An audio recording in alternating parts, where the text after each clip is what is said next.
उद्धरती जाण पूर्वजांचे नवल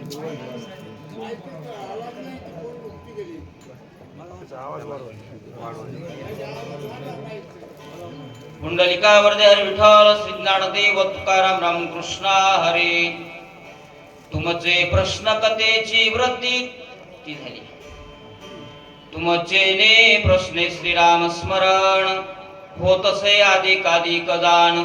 तुमचे प्रश्ने भवदोष दहन ब्रह्मपूर्ण होई दे. कथा परिसता रामायण पूर्वज उद्धरती जाण पूर्वजांचे नवल कोण उद्धरे संपूर्ण त्रिजगती. अशी पवित्र पावन कथा श्रीराम भावार्थ रामायण. आणि या ठिकाणी सगळ्यात महत्वाचं हनुमंतरायाला वंदन, श्रीराम प्रभूंना वंदन, नाथ महाराजांना वंदन आणि सगळ्या श्रोत्यांना वंदन. आणि हे काय तर आज अखंड हरिनाम सप्ताह देवकरा गाव आणि इथली सांगता आहे आज. आणि ही श्रीराम प्रभूंची सेवा, रामायणाची सेवा माझ्या परम भाग्यानं माझ्या वाट्याला आली. खरं तर माझी ती पात्रताही नाहीये. काय मी फार लहान आहे, आता कुठं पहिलीच्या वर्गात आहे काय. परंतु सांग म्हणले इथून सुरुवात करावी, अशा प्रकारे करूया म्हणलं. थोडीशी जमल तशी सेवा करूया. आता मात्र पुढं काय सांगतात हेच सांगूया. काय म्हणतात ऐका. तुमचे प्रश्न श्रीराम स्मरण होतसे अधिक दान. तुमचे प्रश्न भवदोष दहन ब्रह्मपूर्ण होई दे. श्रोते प्रश्न करतात, श्रोत्यांचे प्रश्न आहेत वक्त्याला की मग हे का झालं ते का झालं, अशा प्रकारे सांगायले की हे का झाले. गावबा महाराज सांगतायत काय तरी घेशी तेव्हा देशी, ही काय पूर्वापूर चालत आलेली परंपरा आहे. त्यामुळं एवढ्या 16,000 नारी का भोगुनी अभोगता राहिला हे सगळं खुलासा करून सांगतात. पुढच्या ओळीत सांगूया. तुमचे प्रश्नाचे उत्तर द्यावया मी कोण किंकर परिसलगी करोनी सादर. तुम्हा प्रते सांगत सांगतो म्हणले काय ऐका. चार युग झालेत आतापर्यंत. चालू आहे चौथं युग कृतयुगामध्ये, किंवा दुसरा आहे त्रेतायुग, तिसरा आहे द्वापर युग आणि हे चौथं कलियुग. तर कृतयुगामध्ये काय करीत होते, देवता कुठं राहत होते. देवता आणि दानव वेगवेगळ्या ठिकाणी राहत होते. देवता राहत होते स्वर्गामध्ये, दानव राहत होते पाताळामध्ये. पुढं आलं त्रेतायुग. त्रेतायुगामध्ये काय झालं तर देव आणि दानव एका ठिकाणी एका पृथ्वीवर राहायला आले. कोण तर श्रीराम प्रभू आणि रावण, बरोबर आहे का. आणि नंतर आलं कोणतं युग तर द्वापर युग. द्वापर युगामध्ये श्रीकृष्ण भगवानांच्या युगामध्ये युधिष्ठिर, धर्मराज युधिष्ठिर आणि दुर्योधन एका घरात राहायला आले. आता चालू आहे कलियुग. कलियुगामध्ये राम जैसा हृदयामध्ये मी राम प्रत्येकाच्या हृदयामध्ये आहेतच. पहिल्या युगापासून आहेत. परंतु ह्या कलियुगामध्ये सगळे जे दानव आहेत ते ह्या शरीरामध्ये येऊन बसलेत. काय आधी सगळीकडे वेगवेगळे राहत होते, परंतु आता मात्र शरीरामध्ये काय आले, दानव आणि देव एकत्र आलेत. त्यामुळं हे सगळं अखंड हरिनाम सप्ताह का करायचा आहे किंवा रामायण का करायचंय हे सांगायचा उद्देश काय तर कारण विकल्प आधी त्या रामाची जी ही कृती आहे ती येण्याच्या आधीच हे दानव म्हणाले हे करायचं नाही ते करायचं नाही. त्यामुळं हे काय करायचंय तर ह्या शरीराला कुठं लावायचंय, रामायणात लावायचंय. तुमचे प्रश्नाचे उत्तर द्यावया मी कोण किंकर परिसलगी करोनी सादर. तुम्हा प्रते प्रश्नाचे जे उत्तर आहेत ते सांगायला मी किंकर आहे म्हणले, दास आहे. काय मी ह्या ओवीकडे येणारच होते, काय थोडा लेट लावला पहिलं चालू करताना, काय लेट लागला, सॉरी. अशा प्रकारे परंतु सरांनी वाचली ती ओवी. सांगते मी की आता मी किंकर आहे, दास आहे म्हणले गावा महाराज.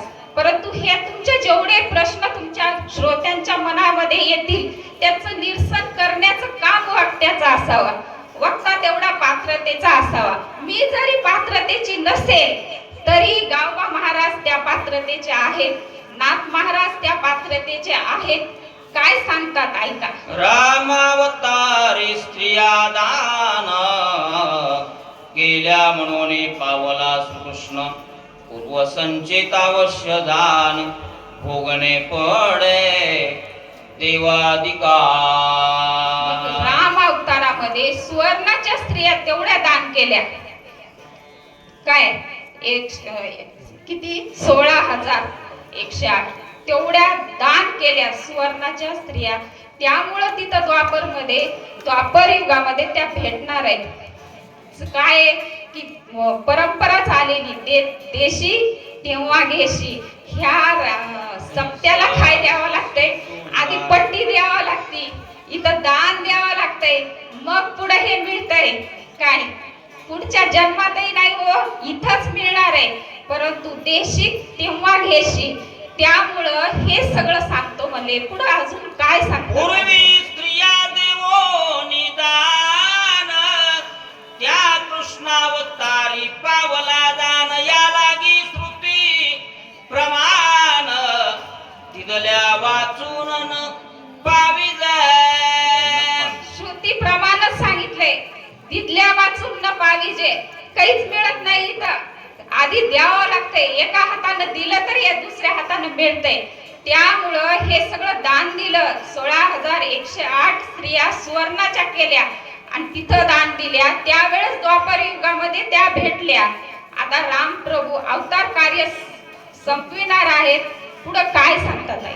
नाद समुपतिष्ठतु याचा ऐसाच अर्थ, स्वमुखे बोलिला श्रीअच्युतू, पूर्वदत्त पाविजय. नाद काय, नाद संपतुष्टू ह्या शब्दाचा अर्थच आहे देशी किंवा घेशी. हे पहिल्यापासून सांगत आणलंय थोडं थोडं थोडं थोडं उदाहरणाद्वारे. राम प्रभूंचं काय म्हणणं आहे. आणि राम प्रभू जरी अवतार संपवला, ऐका कोण आहेत राम प्रभू, आणि अवतार संपवला तरी आज श्रीराम प्रभू नाहीत का हो? आहेतच की, आपल्यामध्ये इथंच आहेत की. जरी अयोध्येला त्यांचं काय असेल, मूर्ती असेल, तिथं सगळं आहे अयोध्येला. परंतु असं सांगितलंय, माऊली म्हणतात काय, त्रिभुवन एक पवित्र अनादि पंचक्रोश क्षेत्र, जेथ जीवाचे जीवसूत्र श्री महालयासे. तिथं रामप्रभू आहेत. कुठे? त्या अयोध्येला आहेत. परंतु आपल्याला अयोध्येला किती वेळा जाणं होणार आहे सांगा ना. होणार नाही, सारखं जाणं होणार नाही. त्यामुळे इथं रामायणाची सेवा करायची, कारण इथं राम आहेत, रामायणामध्ये राम आहेत. काय जो यदुवंश विलासू, सकळ कळा निवासू, जो न्यायाते पोषी क्षितिषू, श्रीरामचंद्र प्रभू इथं आहेत. त्यामुळं ही सेवा रामायणाची दररोज केल्यावर इथं राम मिळणार आहे. हे माझं म्हणणं आहे, माझं नाही, माऊलींचं म्हणणं आहे. अशा प्रकारे पुढे अजून काय सांगतात गाव महाराज. या परी स्रोत याचे आक्षेप उत्तर, कवीने देवणी त्याचे प्रत्युत्तर. पुढे कथा समाप्तीचा विचार आरंभीला जाणावा. हे उत्तर ज्या श्रोत्यानं प्रश्न केला होता की हे कस काय 16,108 बायका, हे काय गोड बंगाल, ह्याचं उत्तर दिलं. आणि आता मात्र समाप्तीचा कार्याचा काय करायचंय, समाप्ती करायची हा विचार केला रामप्रभू. सवेची आठवले माझी चित्ता, ते परिसावेची श्रोता,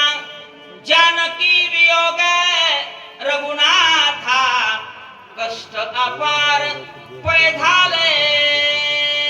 म्हटले कारण की रामप्रभूंच्या अवतारामध्ये ज्या वेळेस जानकी मातेचा आणि रामांचा काय झाला वियोग झाला होय. त्यावेळेस खूप कष्ट सोसले गेले.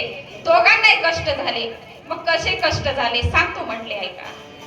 एक पत्नी वृत्ताचे नेमे क्लेश भोगिले श्रीरामे आणि वनफळे भक्षिली उत्तमे तेने करोणे श्रम झाला. एक पत्नी व्रत आचरण केलं पूर्ण रामप्रभूने. काय तर तीन हेच होते, एक वचनी, एक बाणी आणि एक पत्नी. हे सगळ्या व्रतामध्ये तिथं राहिले रामप्रभू. परंतु पुढं काय झालं? ऐसी दोन्ही व्रत्याती दुष्करे धरिली होती रघुवीरे ते श्रमरूप जाणूनी चतुरे कृष्णावतारी त्यागिली. मग दोन व्रत कोणते आचरण केले तर सगळे फळमूळ भक्षण करायचे. आणि एक पत्नी व्रत हे वनामध्ये एवढं दुस्तर काय केलं, हे व्रत आचरण केलं. परंतु हे दोन्ही व्रताला काय करायचंय, इथं द्वापर युगामध्ये त्याची समाप्ती करायची. तिथं व्रत कुठलंही नाही. अशा प्रकारे इथं गावबा महाराजांचं म्हणणं आहे. पुढं काय सांगतात ऐका. हो. ललिकावरती हरी विठ्ठल श्री ज्ञानदेव तुकाराम रामकृष्ण हरी.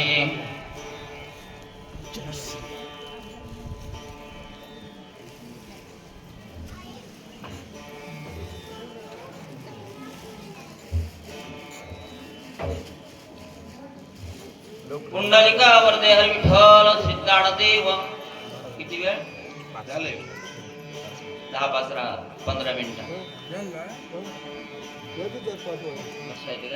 या बस 5 वया हो द्या. नाही होते त्यांना लय बसवा वाटतं. तोपर्यंत वर येऊन बस. ऐसी दोन्ही व्रत्याती दुष्करे धरिली होती रघुवीरे ती क्रमरूप दानोनी चतुरे कृष्णावतारे त्यागिले. प्रभु रामचंद्र भगवान की जय. भगवंतानी व्रत का धरले याचं कारण सांगितलं. कारण समोरची जनता सामान्य आहे आणि सामान्याला कळेल असं उत्तर देणं हे वक्त्याच्या चतुरतेचं लक्षण आहे. होय. वास्तविक ज्ञानेश्वरीच्या सिद्धांताशी समानुपाती असलेला ग्रंथ भावार्थ रामायण. परंतु शेवटी सामान्य श्रोत्यांना उत्तर काय दिलं? 16,000 स्त्रिया दान केल्या. याचं उत्तर 16,000 दुसऱ्या जन्मात मिळतात. खरंच या उत्तराचा तर्क बसतो का? बसत नाही. हो. परंतु सामान्य समाजाला दान करण्याच्या प्रवृत्तीत प्रवृत्त करण्याच्या उद्देशानं नाथ महाराजांनी हे उत्तर दिलेलं आहे. वास्तविक शास्त्रशुद्ध तर्क बसत नाही. परंतु सामान्य लोकांना नैष्कर्म्य स्थिती प्रगट करू नये माऊलींनी 3ऱ्या अध्यायात सांगितलंय.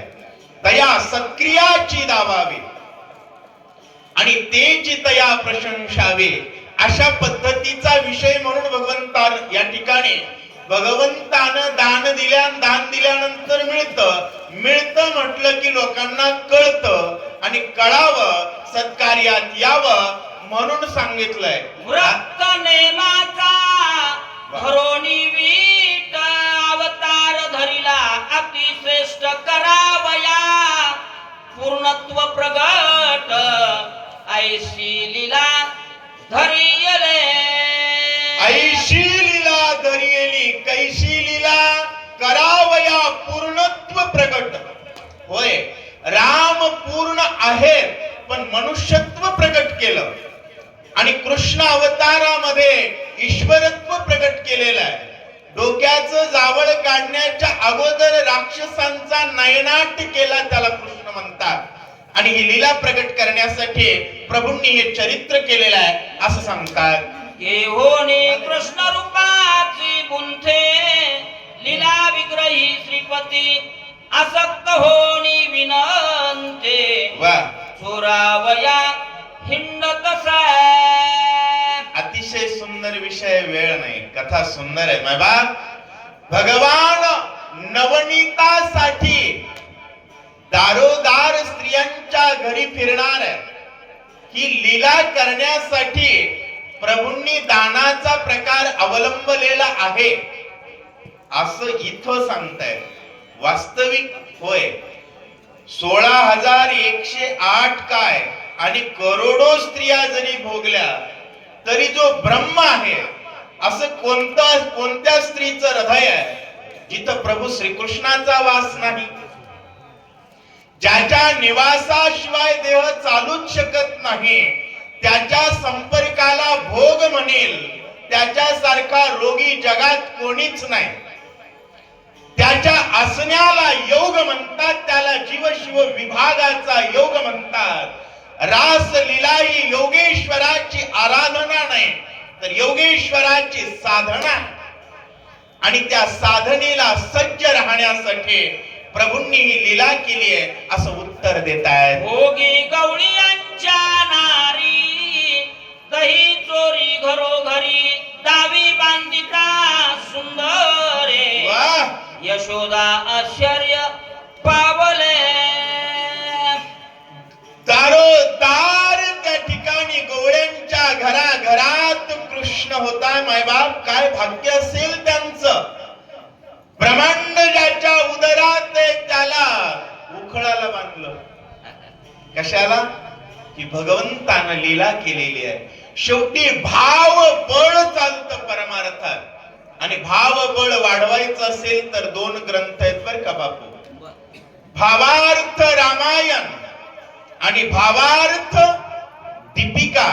हे ज्यांना कळले नाही, भावाशिवाय परमार्थात मातीच हाताला येते, दुसरं काही हाताला येत नाही.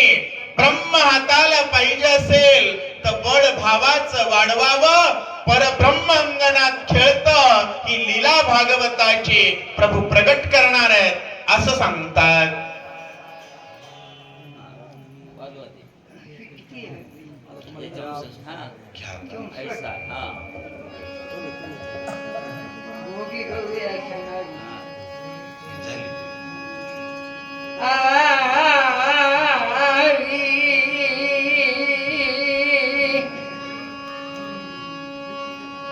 भोगी गवळीच्या नारी दही चोरी घरी गावी बांधिता सुंदरी यशोदाचर्य पावली.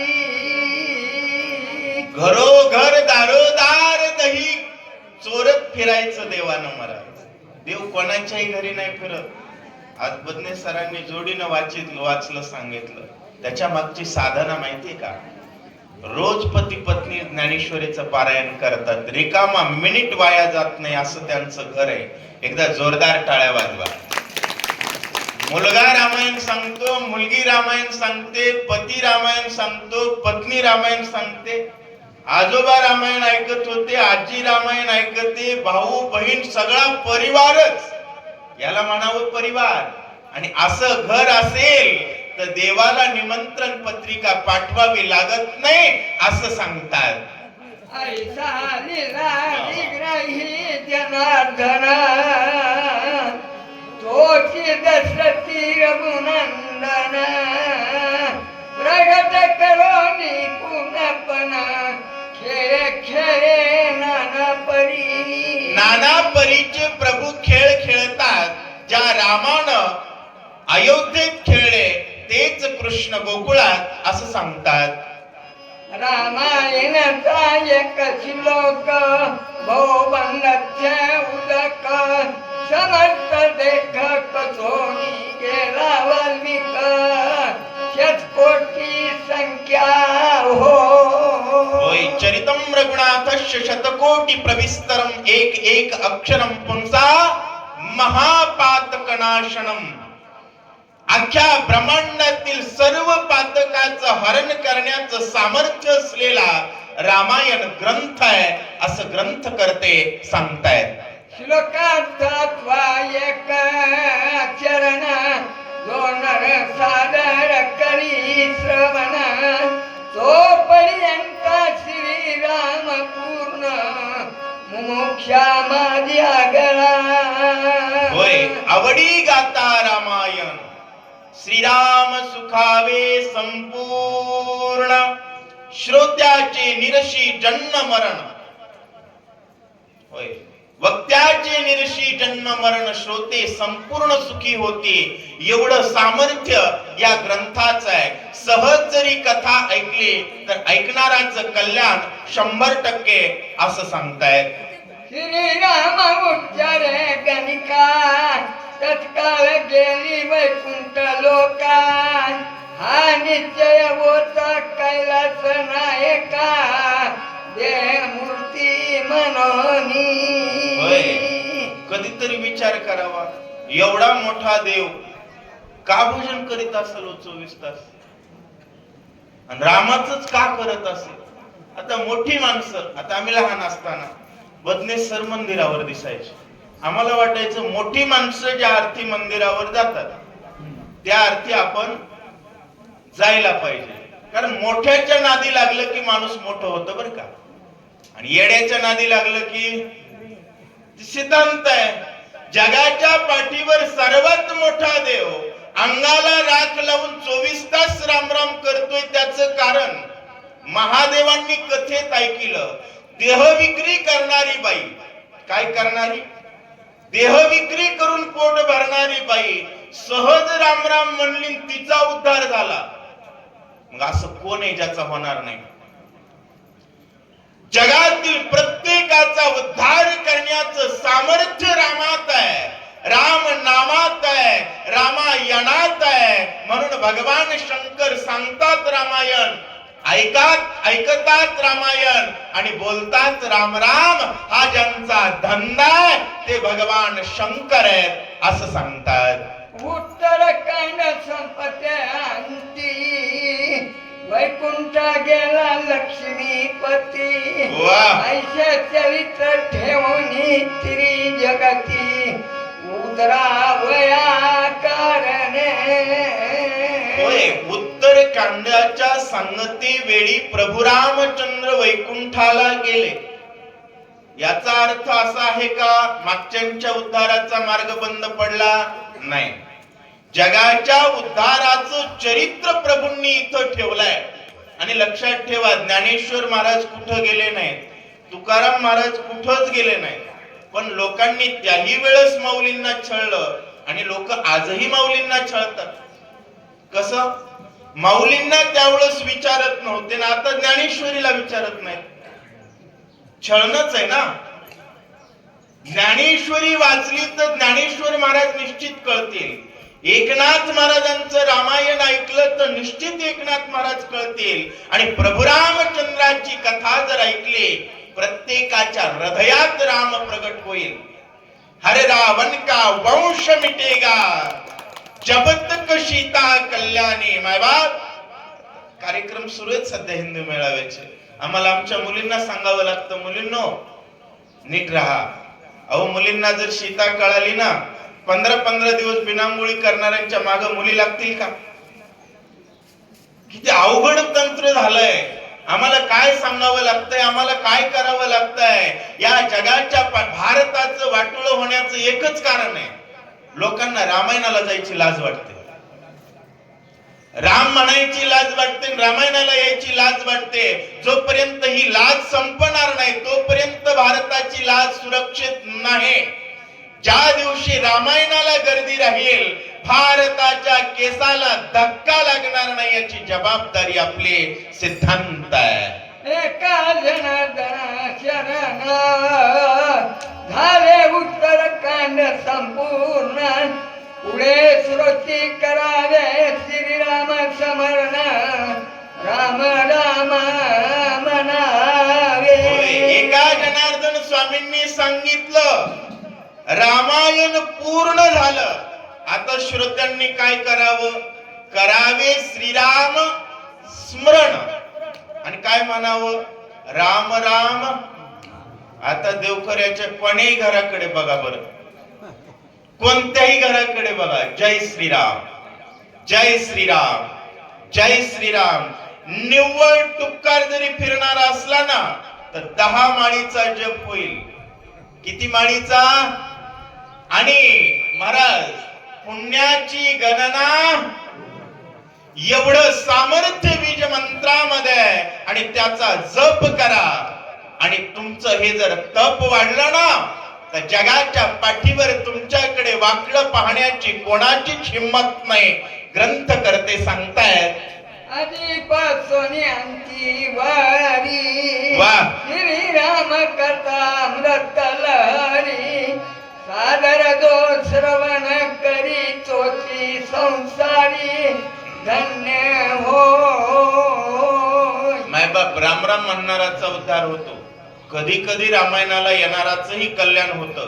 पण जगात धन्य कोण आहे याची व्याख्या शेवटच्या ओवीत सांगितली. ओवी शेवटचे बरं का. आधीपासून अंतवरी, पहिल्या अध्यायापासून अथ पासून इतिपर्यंत रोज रामायणाला येणं ही मोठी साधना आहे. दिवसभर काम करायचं आणि रामायणाला जायचं होय. तोची संसारी धन्य होय. आणि आपल्या गावात 55 लोक अशी आहेत. किती? 55 लोक आहेत जे रोज रामायणाला येतात. तीच धन्य आहेत असं ग्रंथ करते सांगतायत. मस्ती श्री भारत रामायणे उत्तरकांड एका कारती काया श्रीरामाध्याय जन समवेत वैकुंठ प्रदेश पुंडलिक वरदे हरी विठ्ठल श्री ज्ञानदेव तुकाराम प्रभु रामचंद्र भगवान की जय. यानंतर हरिभक्त परायण प्रल्हाद महाराजांचं प्रवचन होईल आणि राहिलेल्या घरांनी जय श्रीराम टाकून घ्यायचंय. जय श्रीराम.